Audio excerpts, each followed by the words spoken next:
Welcome to 5.18, first ray cutout.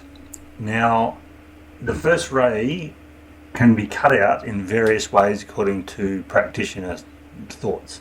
As manufacturers, we don't like to standardize anything because we're dealing with a fully customized device.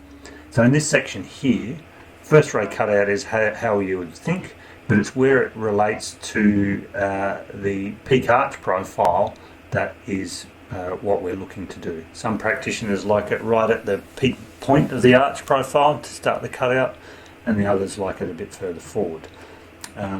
So what we've done here is the end point will be just medial to the circumference of the first MPJ, but the starting point in the transverse plane is either 15% forwards, 15% anterior forwards to the subnavicular position that you've described. You need to put on there the marking for the subnavic or an indication of where it is in the full length of the foot in the sagittal plane, and then we'll go 15% of the length forward to start the cutout of the device, or 10% or 5, or if it's 0, that's at the subnavicular point.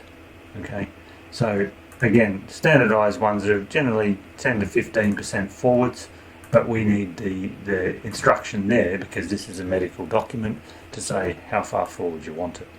And again, you can go up to, we've put up to 40% here, but you could probably make a note here and say, right, please look at the back page and I want it at this percentage forwards from that marked navicular point. Left and right, that's a cutout, souped up to provide exactly a customized device on what you want. See you again soon.